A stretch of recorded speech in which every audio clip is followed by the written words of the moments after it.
Good morning students.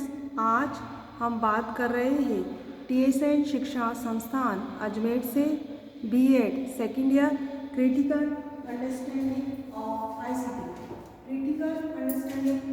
ICT paper third का। इसके अंतर्गत आज हम देखेंगे मीनिंग ऑफ सॉफ्टवेयर। सॉफ्टवेयर का मीनिंग देखें तो जो हार्डवेयर होता है उसमें किसी भी प्रकार का नियंत्रण, हार्डवेयर के अंतर्गत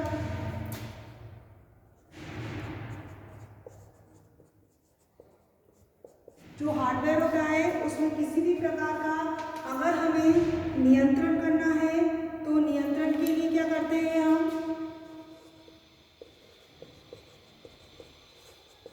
निर्देश देंगे।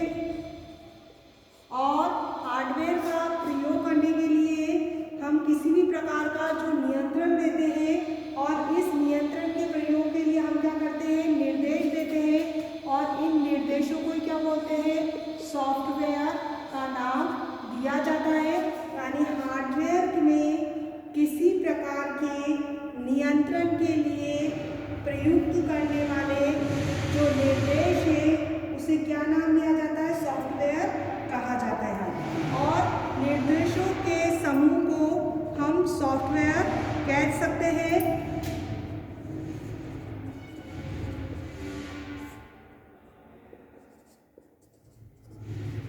निर्देशों के समूह को क्या नाम दिया गया है, सॉफ्टवेयर कहा जाता है। यानी हम जो काम करते हैं, हार्डवेयर का हम जो उपयोग करते हैं कंप्यूटर के अंदर, उसके लिए हम क्या करते हैं, सॉफ्टवेयर की हमको आवश्यकता होती है। कोई भी हम काम कर रहे हैं तो हार्डवेयर के कंप्यूटर के अंतर्गत हार्डवेयर को उपयोग में लाने के लिए हमें किसकी आवश्यकता होती है, सॉफ्टवेयर की आवश्यकता होती है। हम जो हार्डवेयर है, ये जो तकनीक है हार्डवेयर की, इसके अंतर्गत अगर देखें तो ये जो उपगम है इसके अंतर्गत छात्रों के व्यवहार में क्या करते हैं, हम वांछित परिवर्तन ला सकते हैं। किसके द्वारा, सॉफ्टवेयर के द्वारा। छात्रों के व्यवहार में वांछित यानी जो हम चाहते वांछित परिवर्तन लाया जा सकता है। और परिवर्तन लाना है तो हमें इसके अंदर किसकी आवश्यकता होती है, सॉफ्टवेयर उपकरण की आवश्यकता होती है। इसके अंतर्गत हम ये देखें कि जो ये उपकरण है इसको क्या नाम दिया गया, अनुदेशन तकनीकी नाम दिया गया। किसको, सॉफ्टवेयर उपकरण को अनुदेशन तकनीकी भी कहा जाता है। यानी वो तकनीकी जो क्या करती है, निर्देश देने का काम करती है या निर्देशों का क्या है, समूह है। तो इसके अंतर्गत क्या नाम दिया गया, इसको अनुदेशन तकनीकी नाम दिया गया या अनुदेशन तकनीकी की संज्ञा इसको दी गई है सॉफ्टवेयर को। और इसी के अंतर्गत हम देखें कि जो सिल्वरमैन था, ऑथर है सिल्वरमैन, और इन्होंने इसे क्या नाम दिया है, रचनात्मक शैक्षिक तकनीकी। रचनात्मक शैक्षिक तकनीकी, सॉफ्टवेयर उपकरण को सिल्वरमैन ने रचनात्मक शैक्षिक तकनीकी का नाम दिया है। और इसके अंतर्गत जो मशीन का प्रयोग किया जाता है उसमें पाठ्य वस्तु के प्रस्तुतिकरण को, यानी हार्डवेयर को जो यूज किया जाता है, मशीन को जो यूज किया जाता है, मशीन का जो प्रयोग किया जाता है, उसके अंदर हम ये देख सकते हैं कि अगर हम सॉफ्टवेयर के अंतर्गत क्या करते हैं, पाठ्य वस्तु का प्रस्तुतिकरण क्या होता है, पाठ्य वस्तु का प्रस्तुतिकरण प्रभावशाली बनाने के लिए हम किसका प्रयोग करते हैं, सॉफ्टवेयर का प्रयोग करते हैं। और इसके अंतर्गत अगर हम स्किनर एक ऑथर है, उन्होंने इस उपकरण को क्या दिया है, व्यवहारिक, इसलिए उन्होंने कहा है कि ये तकनीक व्यवहारिक तकनीकी पर क्या है, आधारित है। यानी ये उपगम व्यवहारिक तकनीकी पर आधारित है। कौन सा सॉफ्टवेयर?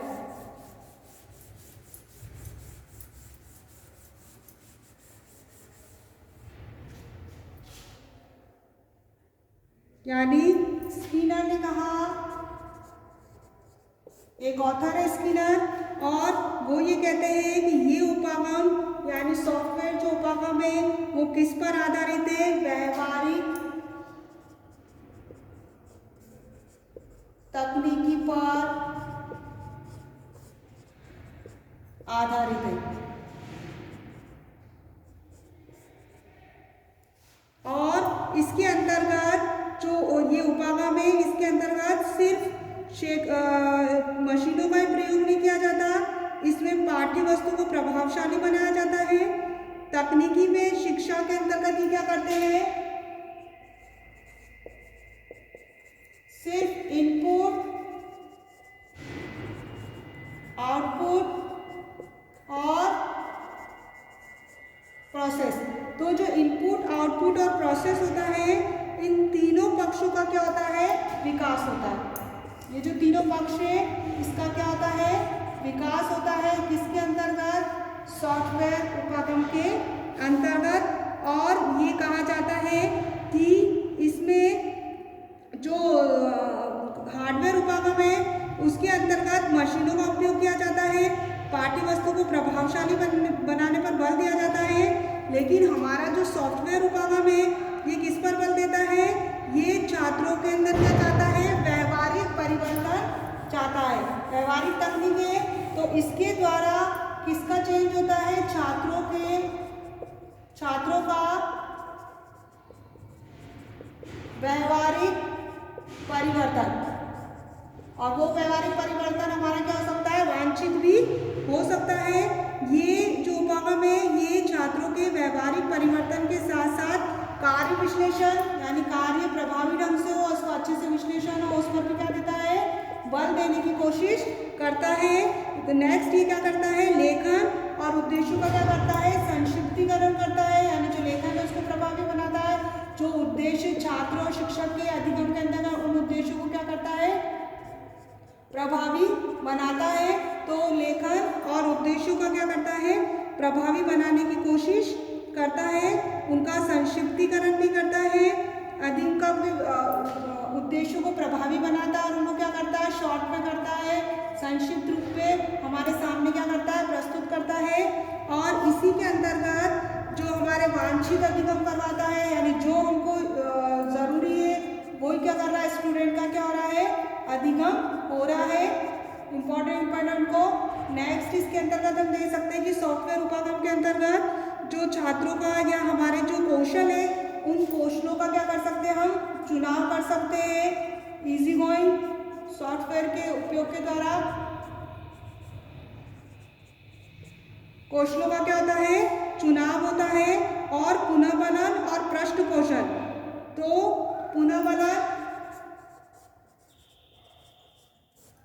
और फीडबैक जो होता है, पृष्ठ पोषण होता है, उसके अंतर्गत हम देखें तो ये क्या करता है? उन प्रणालियों का पुनर्बलन और पृष्ठ पोषण का क्या करता है? मूल्यांकन करता है और इस पर क्या होता है?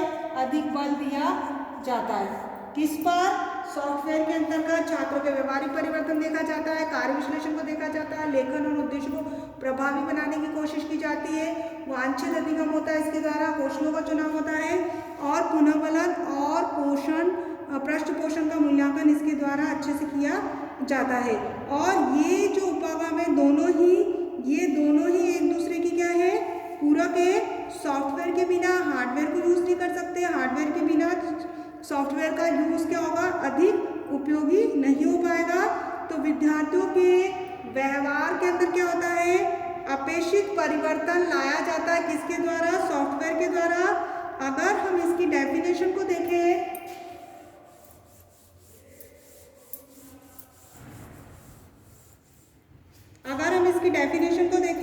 तो स्किनर के अंतर्गत देखें तो स्किनर ने इसकी डेफिनेशन दी है, शैक्षणिक तकनीकी द्वितीय का आधार व्यवहार तकनीकी है। यानी इसके द्वारा बच्चों के व्यवहार में क्या हो सकता है? सकता है। एक और ऑथर है डेसिको। अगर हम इसकी परिभाषा देखें तो इसके इन्होंने ये कहा है कि व्यवहार प्रणाली सीखने के मनोविज्ञान का वैज्ञानिक रीति से व्यवहारिक समस्याओं में प्रयोग है। डेसिको के अकॉर्डिंग व्यवहार प्रणाली सीखने के मनोविज्ञान का वैज्ञानिक रीति से व्यवहारिक समस्याओं में प्रयोग है। इस सिद्धांत के अंतर्गत हम इसी को नेक्स्ट क्लास के अंदर क्या करेंगे, कंटिन्यू करेंगे सॉफ्टवेयर को। धन्यवाद।